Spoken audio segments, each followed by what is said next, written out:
ఇప్పుడు వెనక్కి తిరిగి నా కళ్ళతో చూసుకోండి. నీ కళ్ళెందుకు నా కళ్ళేవా? ఎంత చేంజ్ వద్దు, నోట్లో ఇవ్వండి. షూర్ షూర్, నీ చేతుల్లో చాలా పంతరం ఉంది. చేతుల్లోనే కాదు ఒళ్ళంతా పంతనమే. ఇదిగో ఈ 100 తీసుకో. ఇక మీద ఎప్పుడు నా బ్లౌజులు ఇలాగే కుట్టాను. ఓకే? యా, చూసావా మన టాలెంట్? వచ్చిన ఆడవాళ్ళందరినీ ఇలా మూడేసి అలా పడగొట్టేస్తున్నావు. నీ సూదికి ఇంక తిరగలేదా? కరెంట్ బిల్ అండి. కట్టేసి నేనెందుకు కడతానండి? నేను ఎలక్ట్రీషియన్ ని, బిల్లు ఇవ్వడానికి వచ్చాను. అనుకున్నానులే, కరెంట్ తీగ మీద కాకిలాగా నల్లగా మాడిపోయింటే ఎలక్ట్రీషియన్ అనుకున్నా. ఇలాగే సార్, వినాయక చవితి కదా, కొంచెం ఏదన్నా చేతులు పెడితే బాగుంటుందేమో ఆలోచించండి. చేతిలో అన్న పెడితే ఏం బాగుంటుంది కానీ ఇదిగో ఇది పెడతాను, తీసుకో. లంచం తీసుకోవటం మహానేరం. చెప్పడానికి నువ్వాడరా? అపరిచితుడు. మీ వంద మీరు ఉంచుకోండి, చూడటానికి తీసుకున్నాను అంతే. బాయ్. లంచం ఇవ్వడం కూడా నేరమే. ఇలాగే రాక్కు దబ్బడం నేరం కాదన్నమాట. ఏంటయ్యా ఈ చిత్రం? ఆ పెద్ద నుంచి వచ్చిన మేనేటర్ తిప్పించేస్తాడేటి? ఇది నీకు విచిత్రం గానీ నాకు మామూలుగా ఎప్పుడు జరిగే విషయమే. అదే ఆ మామూలుగా జరిగే విషయం ఏంటని? అంటే ప్రతి ఇంట్లో జరిగే విషయాలను నీకు చెప్పాలా? పోస్ట్ మ్యాన్ కదయ్యా, మాత్రం మ్యాటర్ పోస్ట్ చేయలేవా? నీ కరెంట్ పనులు నువ్వు చూసుకో. నా స్విచ్ లో ఏలెట్టావనుకో మీటర్ ఎర్రని తిరుగుద్ది. ఈసారి చూడండి మేడం, ఇది కూడా చూడండి మేడం. చెప్పనా? ఇది ఎలా ఉంది? నీకు సారీ బాగుంది. బాగుండదా? బామ్మగారు, ఈ పోచంపల్లి సారీ మీకైతే సూపర్ ఉంటది. ఏంటయ్యా నేను ఎలా కనపడుతున్నాను? ఇది సన్యాసులు కట్టుకునే చీర. లేటెస్ట్ గా ఏదైనా షిఫన్ చేసి చూపించు. ఈ చీర చూడండి మేడం. ఈ సారీ ఎంత? 1300 అమ్మా. 1300? ఎందుకయ్యా దానికి 1300? ఒక్కసారి అవుతుందే డోర్ కట్టిన కూడా పని చేయవు. ఇచ్చే రేట్ చెప్పు. ఏమయ్యా ఆఖరిసారిగా అడుగుతున్నాను, 300కి ఇస్తావా? అంత రేట్ ఏందిలే మేడం, ఫ్రీగా తీసుకోండి. ఏం ఒళ్ళు బలిసిందా? ఒంటరిగా ఉన్నాను కదా అని సరసాలు అడదాం అనుకున్నావా? ఎవరు? నేనా? నీతోనా? ఏ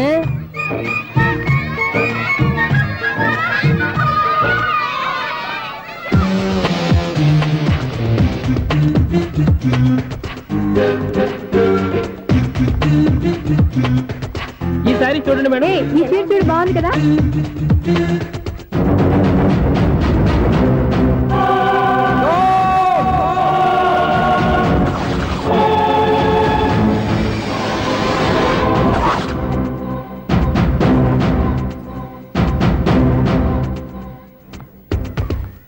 మీరు అసలు మనుషులేనా?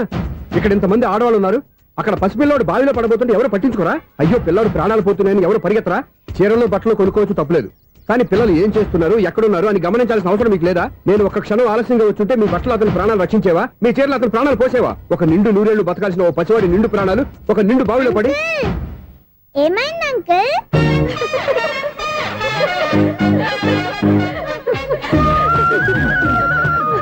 అయ్యో బాబు, అది క్లోజ్డ్ బావి, వాస్తు కోసం అలా ఉంచాం. అది క్లోజ్డ్ బావి అయి ఉండొచ్చు, కానీ సపోజ్ అది ఓపెన్ బావి అయి ఉంటే, అదే డెప్త్ బావి అయి ఉంటే, ఆ పిల్లాడు కెవ్వును అరిచి లోపల పడిపోయి ఉంటే?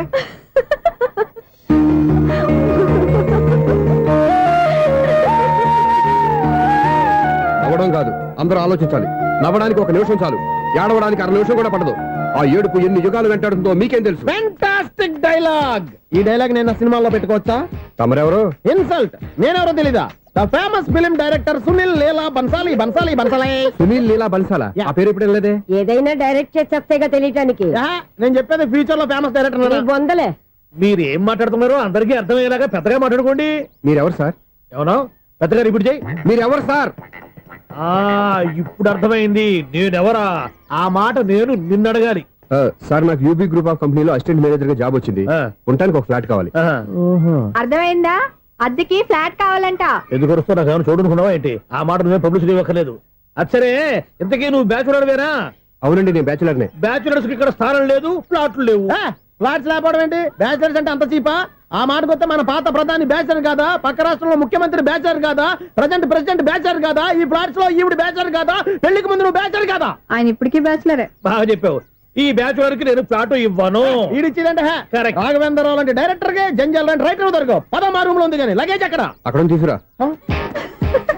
అతని కోసం ఎంత రూమ్ ఖాళీ చేస్తానంటే వెల్కమ్. ఇదే నా ఫిలిం ఛాంబర్. ఇదేంటిది ఎలా ఉంది? ఇలాగే ఉంటది. నాకు ఏదైనా సరే ఆర్టిస్టిక్ గా, ఆర్టిఫిషియల్ గా ఉండాలి. అప్పుడే లైక్ చేస్తాను. నువ్వు శంకరాభరణం శంకర శాస్త్రి గారి గడప తాకితే స్వరాలు పలికినట్టు నువ్వు ఈ ఫ్లాట్ లో ఏం తాకినా నరాలు తెగుతాయి. ఈడేంటి పట్టపగల తాగేస్తున్నాడు? వీడికి ఇంకో క్వాలిటీ కూడా ఉంది, కాస్ట్యూమ్ డిజైనర్ కూడానే. సమంత ఫాక్స్ దగ్గర నుంచి సుమంత దాకా ఈడే కొడతాడు. ఏంటి చెప్పులా? కాదు బట్టలు. చూస్తుంటే అలా లేడు. అయినా బట్టలు కుట్టేవాడి రూమ్ లో పెట్టుకుంటాం ఏంటి? వాడేవాడు నన్ను పెట్టుకోవడానికి, వాడిని నేను పెట్టుకున్నాను. అంటే ఈ ఫ్లాట్ నీది కదా? టాలెంట్ తప్ప ఈ ప్రపంచంలో నాకంటూ ఏదీ లేదు. నా అదృష్టం కొద్దీ ఆయన ఈ ఫ్లాట్ ని అద్దెకి తీసుకున్నాడు. అందులో సగం నాకు అద్దెకిచ్చాడు, అందులో సగం నేను నీకు అద్దెకిస్తా. ఓహో, అండర్స్టాండింగ్. ఇంతకీ అద్దె ఎంత? అది నన్ను అడుగు. 6,000. అయితే 2,000 ఇస్తే సరిపోతుంది. ఎలా సరిపోద్దండి? ఆయన ఈ ఫ్లాట్ ని 6,000కి అద్దెకి తీసుకుని అందులో సగం 2,000కి నాకు అద్దెకిచ్చాడు, అందులో సగం 4,000కి నేను నీకు అద్దెకిస్తాను. ఈ లెక్క ఏంటి ఇంత కన్ఫ్యూజ్ గా ఉంది? నీకే కాదు, మొదటి నుంచి వాడు నాకు కూడా అలాగే చెప్తున్నాడు. ఈ కన్ఫ్యూజన్ ఏమీ లేకుండా ఉండాలంటే 4,000 ఇచ్చేయండి, సరిపోద్ది. 4,000 మరి టూ మచ్ గా ఉంది. అయితే 6,000 ఇచ్చేయండి. సునీల్, చీకటి పడిందంటే ఊళ్ళో లైట్లు నిలిగితే నా కంటిలో లైట్లు ఆరిపోతాయి. నా కర్మ కొద్దీ ఈ వాచ్మెన్ ఉద్యోగం తప్ప వేరే ఏవి దొరకలేదు. రేసీకటి అని చెప్పారనుకో, ఉన్న ఉద్యోగం పోయి బతికే చీకటి అయిపోద్ది. అసలు ఇంతకీ లైట్ వెలుగుతుందా లేదా? అబ్బా, చెయ్యి కాలితే కాలింది, బలుబు వెలుగుతుందని మాత్రం తెలిసింది. అమ్మో, ఈ బలుబు ఉంటే చాలా డేంజర్. ఎవడెళ్తున్నాడో ఎవడొస్తున్నాడో తెలియదు. ఈ బలుబు ఆరిపోతే ఎవరు అని అడగొచ్చు. చిన్నప్పుడు ఎప్పుడో కృష్ణాష్టమి కొట్టాను ఉట్టి, ఇక్కడ ప్రతి రాత్రి కొట్టాల్సి వస్తుంది. Super star Krishna. ఏంటి చెడు చెప్పుడు లేకుండా లేట్ అయిపోయింది? అమ్మయ్య, ఇప్పుడు ఏదో వచ్చినా పర్లేదు. ఏంటయ్యా సడన్ గా బలుపు అయిపోయింది? వచ్చేసారా సెక్రటరీ గారా? బలుబు ఆరిపోలేదండి, పగిలిపోయింది. ఏంటో చీకట్లో సరిగ్గా వినిపించట. చీకటికి వినపడడానికి సంబంధం ఏంటండి బాబు? కాదులే, కొంచెం బాడీ వీక్ గా ఉంది, కాస్త పెద్దగా చెప్పు. బల్బు హై వోల్టేజ్ వాళ్ళు పగిలిపోయిందండి. ఎంత హై వోల్టేజ్ అయితే మాత్రం రోజు ఇక్కడ ఈ బల్బే పోవాలా? అదేదో ఎలక్ట్రీషియన్ నడక వాచ్మెన్ నన్ను అడుగుతారేటి? సర్లే, చీకట్లో నీకేం ఇబ్బంది లేదుగా? ఈ టైంలో వెళ్తుల్లో ఉండడం ఇబ్బంది. అమ్మో, ఏదో కారు వస్తుంది. ఎవరదే? ఏంటయ్యా ఎందుకు గేట్ తీసావు? కారు వచ్చింది కదండి. ఇది ఇప్పుడు హార్న్ కొట్టాడు, వినపడలేదా? హార్న్ కొట్టాడా? హార్న్ చూడా వినపడింది. బతికించాడు. హార్న్ వినపడింది కానీ కారు కనపడలేదే. అదేనండి, మీ బ్యాక్ నుంచి వెళ్ళింది కదా మారుతి జన. నా బ్యాక్ నుంచి మారుతి జన వెళ్ళిందా? ఎర్ర మారుతి జన కదా? కరెక్టే. అమ్మో, మనకు చెవితో పాటు అవి కూడా ఎఫెక్ట్ అయిందా? ఏం కొంపదీసి? నాయను, ఆహా, లవర్ బాయ్ ఎంటర్ అయ్యాడు. లవర్ బాయ్ ఎంటర్ అయ్యాడా? ఆడియో అదిరిపోద్ది. ఆడియో కాదు, వీడియో కూడా. అది నాకెందుకు? ఒక దేవత వెలసింది నా కోసమే, ఈ ముంగిట నిలిచింది మధుమాసమే, సంధ్యాకాంతుల్లో నా శ్రావణిలా. ఈడి ముసల వయసులో ఈ ఇసాత గీతాలు, ఫ్లాష్ బ్యాక్, నెగిటివ్ కటింగ్ వేసుకుంటాం ఏంట్రా బాబు? భగవంతుడా, ఈడు పాజిటివ్ మేము చూసేదాకా మాత్రం ఈయన బతికించవా? హలో, మన అపార్ట్మెంట్స్ లో అందరికీ మైక్ టెస్టింగ్. 1 2 3 4. ఏటయ్యా అప్పుడే మొదలు పెట్టావా పాటలు? పాటలు కూడా పాడుతున్నాడు, మైక్ టెస్టింగ్ చేస్తున్నాం ఇక్కడ. అదే అడుగుతున్నాడు, ఇప్పుడు పాటలు అవసరం అని. అరే మళ్ళీ పాటలు అంటారు, ఆ చెవిటోళ్ళు కానీ చెప్పచ్చు, కానీ మీకు చెప్పడం కష్టంగా ఉంది. సర్లే, ఆ మామిడాకులు తీసుకెళ్ళి మండపానికి కట్టు. రే, వాడు చేసే పని వదిలిపెట్టి వేరే పని చెబుతావు ఏంటి? ఇదిగో ఆ మామిడాకులు మండపానికి కట్టు. నేను చెప్పింది కూడా అదే. నువ్వు అదే చెప్పావా? ఏదన్నా చెప్తే సెక్రటరీ ఏం చెప్పాలి? నువ్వుగా చెప్పేది. రే, నువ్వే బయటికి వెళ్ళి సాయంత్రం 7 గంటలకల్లా హరిదాసు తీసుకురావాలి. పగలు ఎన్ని పనులన్నా చెప్పండి, అంతే. 6 తర్వాత చేయను. ఎందుకని? గేట్ దగ్గర ఎవరు ఉంటారు, అది ఎవరన్నా పట్టుపోతే. అంటే నువ్వు గేటు కాపురా ఉన్నావా, అపార్ట్మెంట్ కాపురా ఉన్నావా? ఐసు, కాసేపు కూర్చుంటావా? నేను నవగ్రహ ప్రదక్షిణాలు చేసేస్తాను. కూర్చోవడం దేనికి? ఈ మెట్లన్నీ నేను దిగేసరికి తెల్లారిపోతుంది. నువ్వు వెళ్ళి తిరిగిరా, ఈ లోపల ముక్కుతూ ములుగుతూ నేను దిగేస్తాను. సరే. అమ్మయ్య, ఈ దేవుళ్ళు ఎందుకు ఎప్పుడు కొండల్లోనూ గుట్టల్లోనూ అడవిలోనే ఉంటారు? అంతేలే, దగ్గరగా ఉంటే పాపాత్ములంతా చుట్టుకుపోరు. అందుకేనేమో. అయ్యో బాబోయ్, కాలు తిమిరి. అమ్మా, ఏదో అందరి ముందు యూత్లాగా మెయింటైన్ చేసేస్తున్నానే గాని ఇంతకు ముందులా కాళ్ళు వంకటమే లేదు, నడుము పైకి లేవటం లేదు. ఈ మెట్టు దిగుతుంటేనే నేను ఎంత యూత్గా ఉన్నానో అర్థమైపోతుంది.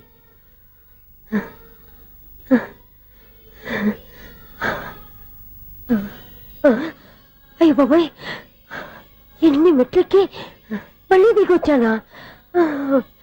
ఇంతకు ముందులాగే ఎన్ని మెట్లెక్కలేను గాని ఇక్కడి నుంచే దండం పెట్టుకుంటాను. ఆ బ్లెస్సింగ్స్ లేవు అక్కడి నుంచో పడి. ఈ వయసులో మళ్ళీ ఇన్ని మెట్లు నేను ఎక్కలేను బాబు. ఎందుకు ఎక్కలేరు? నువ్వా? మీ కోరిక నేను తీరుస్తాను బామ్మగారు. మళ్ళీ ఏం కొరివి పెట్టబోతున్నావురా? కరువు కాదు బామ్మగారు, కోఆపరేషన్. హనుమంతుడు సంజీవుని పర్వతాన్ని ఎత్తుకెళ్ళి ఒక్కడికి కూడా కింద కూడా ఎత్తుకెళ్ళిపోతా. నన్ను దింపండి రా, నా మాట వినండి రా. హెల్పింగ్ విషయంలో నేను ఎవరి మాట విన్నాను. నేను కూడా ఎవరే సీతయ్యానికి దండం పెడతాను రా. బామ్మగారు ఎన్నిసార్లు చెప్పాలి నా పేరు సూర్య అని? ఏదో ఒక ఆర్య, నన్ను దింపండి రా, మీకు పుణ్యం ఉంటుంది.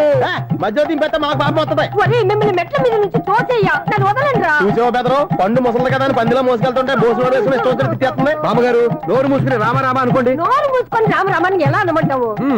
మేము నోరు మూసాం, మీరు మనసులో అనుకోండి. బామ్మా వచ్చేసాం, వచ్చామండి. అబ్బా చూసావా ఎంత ఈజీగా పైకి తీసుకొచ్చావా? ఇప్పుడు హ్యాపీయా కదా నువ్వు? అమ్మయ్యా, ఈ రోజుకి ఒక పుణ్యకారం పూర్తి చేసాం. ఇప్పుడు కూడా స్ట్రైట్ గా దేవుడి దగ్గర దింపేసేవాడు. కానీ ఈ కాస్త దూరం నడిస్తే నీకు పుణ్యం వస్తుంది కదా. ఇదిగో బామ్మగారు, లోపలికి వెళ్ళి మీరు ఒక్కళ్ళే దండం పెట్టుకోవడం కాదు, మా ఇద్దరు పేర్ల మీద కూడా నేను దండాలు పెట్టేసుకోండి. మీ ఆనందం చూస్తుంటే మా పేర్ల మీద అభిషేకం చేయించాలి. బామ్మగారు మెట్లెక్కలే కష్టపడుతుంటే మేమే ఈజీగా పైకి తీసుకొచ్చాం. Helping nature, helping tendency. ముసలైనా బరువు బండి ఉందండి బాబు. ఐసు నువ్వు కిందకి దిగాలి కదా, వాళ్ళు పైకి తెచ్చావంటారేంటి? కర్మ అదేనా మన కర్మ. ఎంతో కష్టపడి ఒక్కొక్క మెట్ట కూర్చుంటూ పాక్కుంటూ ఆయాసపడి కిందికి దిగితే ఆ వెధవులు నన్ను తీసుకొచ్చి ఇక్కడ పడేశారు. వాళ్ళు ఎత్తుకొస్తూ ఉంటే నువ్వేనా వద్దని చెప్పొచ్చు కదా. నన్ను ఎక్కడ చెప్పనిచ్చారు? పైగా గట్టిగా నోరు మూసేస్తే చంటి పిల్లని తీసుకొచ్చినట్టు తీసుకొచ్చి ఇక్కడ పడేశారు గాడిదలు. పైగా హ్యాపీ అంటే హ్యాపీ. ఇన్ని మెట్లు మళ్ళీ నేను ఎలా దిగగలను? నా వల్ల కాదు బాబోయ్. అతని సార్ వస్తే ఇలాంటి హెల్ప్ లేవి చేయొద్దని చెప్పు. ఎలా చెప్పును? వాళ్ళు ఏ టైంలో ఏ కారణం నుంచి వస్తారో కూడా తెలియదే. వాళ్ళు నన్ను చంపేదాకా హెల్ప్ మీద హెల్ప్ చేస్తూనే ఉంటారు. నేను చెప్పాను కదా ఐసు, వాడికి పెద్ద లూజ్ అని. నేనున్నాను కదా. అలాగే వాళ్ళు వచ్చే లోపల మనం వెళ్ళిపోదాం. అయ్య బాబాయ్, ఆ బండారు వచ్చేస్తున్నాడు. ఐసు ఐసు ఐసు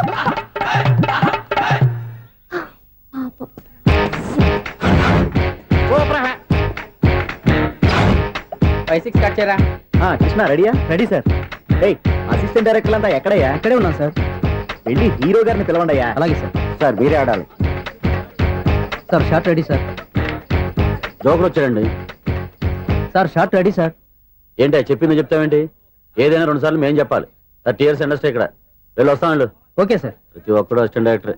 చూడండి. అరే అప్పుడే అయిపోయిందా? హీరోనా మజాక? ఎదురుగా ఉంది ఎవరు, అందుకే తొందరగా అయింది. అవును ఏంటే, 4 రోజుల నుండి సబ్జెక్ట్ చెప్పాలని తిరుగుతున్నా సార్. నెలగా సార్, 6 నెలలు అయింది సార్. 5 నిమిషాల్లో ఏం చెప్తా సార్? 10 నిమిషాలు టైం ఏమి కుదరదయ్యా. నా టైం చాలా వాల్యుబుల్. 5 నిమిషాల్లో ఏం చెప్తే చెప్పు, లేకపోతే గెట్ అవుట్. సారీ సార్, 5 నిమిషాల్లో చెప్తాను సార్. చెప్పు సార్. ఈ సబ్జెక్ట్ లో మీదో మంచి ఫ్యామిలీ సార్. మా ఫ్యామిలీ గురించి ఆంధ్రాలో అందరికీ తెలుసు. అంతేగా సార్, ఈ సబ్జెక్ట్ లో చాలా వెరైటీస్ ఉన్నాయి సార్. కాళ్ళు లేని తల్లి, కళ్ళు లేని తండ్రి, మూగ చెల్లి, ఏవి వినపడని అన్న. మరి నేను మీ క్యారెక్టర్ చాలా పర్ఫెక్ట్ సార్. ఏంటే పర్ఫెక్ట్? ఏంటి పర్ఫెక్ట్? ఇలాంటి కుంటోలు గుడ్డోలు మోగోల మధ్య అడుగుతున్నమాట నన్ను. ఏంటంటే మీకు టైం ఇచ్చినందుకు ఇలాంటి సబ్జెక్టులు చెప్తారంటే, ఇలాంటివి తీయడానికి ఫిలిం నగర్ లో వెరీ గుడ్ అని ఒక ఆఫీస్ ఉంది. అక్కడికి వెళ్ళండి, వాళ్ళు చేస్తారు. అది ఇక్కడ హీరో గారితో ఎంత చెప్పించుకుంటాం? ఏదో హ్యాండిక్యాప్ సబ్జెక్ట్ అంటూ తిరుగుతున్నాం. మీరెవరండి? Latest youngest writer cum greatest director అండి. టైం ఇస్తే స్టోరీ చెప్పాను. 5 నిమిషాలు చెప్తావా? 2 నిమిషాలు చెప్పేస్తాను, మళ్ళీ నా టైం వేస్ట్. చాలా బాగుంది, ప్రొసీడ్. ఓపెన్ చేయగానే అందమైన కాలేజ్ అండి. అందమైన కాలేజ్? మరి నేను అందులో మీరు పెట్టుపట్లాడే వయసులో ఫస్ట్ ఇయర్ ఇంటర్మీడియట్స్ అవుతుంటారు. మరి హీరోయిన్ ఆ అమ్మాయి అదే కాలేజీలో సెకండ్ ఇయర్ ఇంటర్మీడియట్స్ అవుతుంటాయి. కట్టయ్యా, ఈ సీన్ నాకు నచ్చలేదే. నాకన్నా హీరోయిన్ 1 సంవత్సరం ఎక్కువ చదవడం ఏంటి? బాలేదే. ఈ పాయింట్ లో వెరైటీ అది సార్. మీరు హీరోయిన్ కంటే 1 year యూత్ అన్నమాట. ఓహో, వెరీ గుడ్ థాట్. ఇలాంటి యూత్ సబ్జెక్ట్ కోసం చాలా కాలం నుంచి వెయిటింగ్. చూడండి, యూత్ కి మార్క్ అక్కడ. చూసి నేర్చుకోండి సబ్జెక్ట్ ఎలా ఉండాలో. మీరు చెప్పండి డియర్ రైటర్. కూర్చోయమ్మా. మళ్ళీ ఓపెన్ చేయగానే వరస్ట్ మార్నింగ్, లైట్ గా ప్లెజెంట్ అట్మాస్ఫియర్ అండి. Worst morning, pleasant atmosphere. 30 years నా కెరీర్ లో ఇలాంటి డైలాగ్ ఏం లేదే. అందుకే వెరైటీ ఉంటుందండి. ఓహో, ప్రొసీడ్. హీరోయిన్ స్లో మోషన్ లో మిమ్మల్ని క్రాస్ చేసుకుంటూ అలా పరిగెత్తుకుంటూ. అంటే 30 years ఇండస్ట్రీలో నన్ను క్రాస్ చేసి ఎవరు ముందుకు వెళ్ళకూడదు, నేనే వాళ్ళని క్రాస్ చేయాలి. ఎవరెవరిని క్రాస్ చేసిన ఉంటాయి కదా సార్. ఓహో, ఇదొక ట్విస్ట్ అన్నమాట. ప్రొసీడ్. అలా క్రాస్ అవుతూ వెళ్తున్న హీరోయిన్ ఒంటి మీద చున్ని రెపరెపలాడుతూ ఇలా ఎగురుతూ ఉంటుందండి. ఇక నాకు అర్థమైపోయింది. అలా గాల్లో ఎగురుతున్న చున్నీని స్పైడర్ మ్యాన్ గెటప్లో వచ్చి పట్టుకుంటా అనమాట. కాదు సార్, అదే ట్విస్ట్. ఓహో, అలా ఎగురుతూ ఉన్న చున్ని ఓ చోట నేల మీద పడిందండి. ఎక్కడ? లకడిగా పూలోనా? అది రెండో ట్విస్ట్ అండి. ఓహో, టైట్ లో హ్యాండ్ ఆ చున్నీని ఇలా పట్టుకుని అని పైకి లాగిందండి. హ్యాండ్ అదేనా? హ్యాండ్ మీదే కానీ లొకేషన్ లగడి కప్పులు కాదు. ఎరా నీకు పాస్పోర్ట్ ఉందా? హాయ్ ఉంది కదండి. మీరు ప్రొసీడ్ అవ్వండి. ఇంకేముందని ప్రొసీడ్ అవడానికి అక్కడ నుంచి సాంగ్ వెళ్ళిపోతాం అనమాట. చొన్నే చొన్నే చొన్నే చొన్నే కున్నే కొన్నే కున్నే అద్భుతం అద్భుతం. నీ సాంగ్ బాగుంది, స్టోరీ బాగుంది. వెంటనే వెళ్ళి ప్రొడ్యూసర్ తెచ్చుకో. అదేంటండి ప్రొడ్యూసర్ నేను తెచ్చుకోవాలా? 30 years ఇండస్ట్రీ, మనం డేట్స్ ఇస్తే ఎవడైనా ముందుకు వస్తాడు. ఎందుకు? ఆత్మహత్య చూడనుగా.